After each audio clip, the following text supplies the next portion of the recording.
Assalamualaikum warahmatullahi wabarakatuh. Habib, Waalaikumsalam warahmatullahi wabarakatuh. izin bertanya Habib. Selama ini kita dianjurkan untuk bersolawat yang banyak, berzikir yang banyak. Jadi bagaimana caranya agar solawat kita itu benar-benar dengan rasa, benar-benar dengan hati. Agar kita tahu dan bagaimana kita tahu bahwa Nabi menyambut solawat kita, salam kita kepada beliau, baginda. Dan apakah dengan bersolawat kita dicintai oleh Rasulullah? Apakah dengan berzikir kita dicintai oleh Allah dan diketahui oleh Allah? Bagaimana itu Bib caranya Bib? Mohon pertanyaannya Bib. Assalamualaikum warahmatullahi wabarakatuh. Waalaikumsalam warahmatullahi wabarakatuh. Karena untuk mendapatkan pahala zikirnya itu harus kita mengetahui dengan makna yang kita baca. Itu yang pertama. Untuk mendapatkan khasiatnya itu diperlukan untuk konsistensi di dalam membacanya. Kalau kita nggak konsisten, karena membaca, karena nggak baca, itu nggak ada hasilnya, itu sulit untuk kita dapatkan. Nah, sedangkan kalau seumpama kita itu membaca zikir tanpa kita mengetahui dengan artinya, maka bagaimana kita akan khusyuk? Sedangkan sholat saja yang inti daripada sholat itu adalah doa, ya.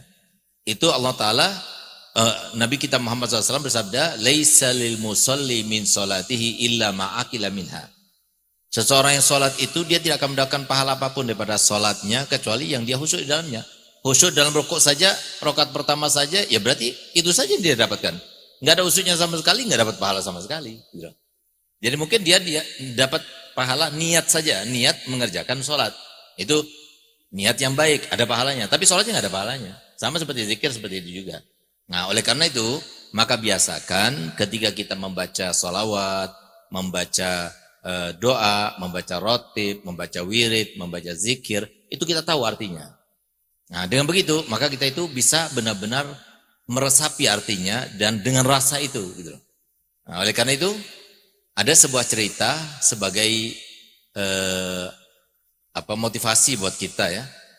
Jangan sampai terjadi seperti yang terjadi pada kaumnya Nabi Musa.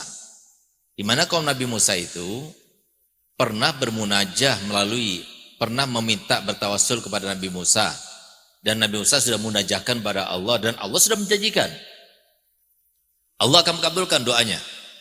Allah akan mengabulkan hajatnya. Dengan berkat dia itu bertawassul kepada Nabi Musa tersebut. Subhanallah, sampai sekian lama belum kabul juga. Padahal dia sudah ngomong, Allah sudah janji akan kabulkan. Tapi sampai detik itu belum kabul juga. Sehingga kemudian Nabi Musa itu bermunajah lagi kepada Allah Ta'ala, ya Rabb, jangan kau bikin malu aku. Aku sudah sampaikan kepada fulan, bahwasanya kau pasti akan kabulkan hajatnya. Tapi sampai sekarang kau tidak kabulkan hajatnya. Bagaimana ini? Gitu. Hanya apa kata Allah Ta'ala, bagaimana aku akan kabulkan hajatnya? Sebetulnya aku akan kabulkan hajatnya, tapi dia itu ketika dia itu mohon pada aku, dia tidak serius mintanya. Dia meminta kepada aku, tapi pikirannya terkait dengan kambing-kambingnya. Coba dia itu terkait kepada aku, dia minta benar-benar pada aku akan kasih dia. Akhirnya dipanggil sama Nabi Musa. Kamu ketika berdoa, apa yang kamu pikirkan? Iya Nabi Musa, aku pikirkan kambing-kambingku. Itulah makanya nggak dikabulkan. Coba kamu jangan pikirkan kambing-kambingmu. Waktu doa, pikirkan Allah Ta'ala. Subhanallah. Begitu dia itu berdoa dan mikirkan Allah Ta'ala, subhanallah, keesokan harinya dia dapatkan apa yang jadi hajatnya. Nah, ini satu contoh. Jadi kalau kita berzikir nggak ngerti artinya, maka bagaimana kita akan merasakannya? Kita nggak paham. Nah, kemudian di dalam ilmu tasawuf itu ada yang namanya istihdor. Jadi ketika kita sholat, ketika kita membaca wirid, ketika kita membaca zikir, nah itu kita ada istihdor. Jadi kita menghadirkan. Seperti kalau kita baca salat, menghadirkan Nabi Muhammad SAW. Jadi assalatu wassalamu alaika ya Rasulullah, khud biyadi qallat hilati adrikni biha ya Rasulullah. Nah itu waktu dia itu membaca itu, dia hadirkan seakan Nabi SAW berada di depannya. Nah itu menghasilkan apa yang semacam itu? Menghasilkan kehusukan.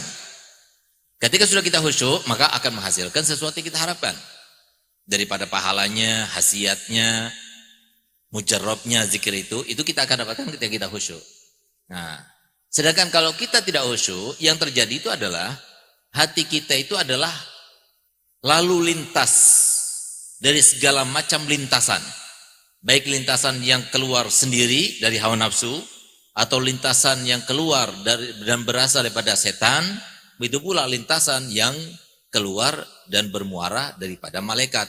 lintasnya di mana? Lalu lintasnya itu di hati kita ini. Mudah sekali, apapun yang kita lihat langsung terlintas di sini. Sehingga lalu lintas yang paling ramai, lalu lintas yang paling banyak lintasannya itu adalah hati kita. Bukan jalanan itu, bukan hati kita. Kalau kita tidak menyibukkan diri kita, maka tentunya setan itu mudah masuk. Sebagaimana katakan Imam Ghazali, maling itu tidak akan masuk kecuali kepada rumah yang kosong. Supaya maling tidak masuk ke rumah itu, maka harus ada isinya. Nah, begitu pula hati ketika kosong, maka mudah dimasuki lintasan-lintasan setan dan hawa nafsu. Nah, jadi supaya tidak terlintas lintasan setan dan hawa nafsu, maka apa yang kita baca itu kita manai. Jadi waktu kita sholat, kita baca inna sholati wa nusuki, sesungguhnya sholatku dan ibadahku, wa mahyaya wa mati, dan hidupku serta matiku lillahi rabbil alamin, hanya bagi Allah. Nah, kalau kita artikan, kita terjemahkan dalam hati kita, lalu kita rasakan dalam hati kita, maka kita akan mendapatkan khusyuk. Termasuk sholat ini, itu semuanya karena Allah. Sekarang kita, iyyaka na'budu wa iyyaka nasta'in, hanya kepadamu ya Rabb aku beribadah. Hanya kepadamu ya Rabb aku menghamba. Hanya kepadamu ya Rabb aku meminta tolong. Nah, kalau kita hadirkan dalam hati kita, kan kita khusyuk akhirnya. Tapi ketika kita hilang, maka yang terjadi itu mudah lintasan-lintasan itu datang kepada kita ketika sholat. Sampai-sampai ada sebuah penelitian yang meneliti kapankah manusia menggunakan pikirannya itu dengan penggunaan yang maksimal. Kapan? Waktu kita makan, waktu kita bekerja, waktu kita diskusi, waktu kita tidur, waktu kita apa? Subhanallah, ketika dilakukan sebuah penelitian itu, ternyata pikiran kita itu banyak kita gunakan ketika kita sholat. Kan aneh kan? Kenapa? Setannya yang pintar. Jadi sesuatu yang nggak kita pikirkan sebelum sholat, waktu sholat datang semuanya. Hutang semuanya yang nggak pernah dipikirkan datang semuanya. Kenapa? Setannya pintar, nggak mau. Kalau sholat kita itu menjadi sebab akhirnya diterima Allah Ta'ala. Kalau sudah sholat kita diterima, apa yang terjadi? Inna sholata tanha anil fahsyai wal munkar. Sholat itu bisa mencegah pelakunya daripada perbuatan keji dan kemungkaran. Banyak di antara kita sholat tapi masih saja berbuat maksiat. Kenapa? Sholatnya belum tentu diterima.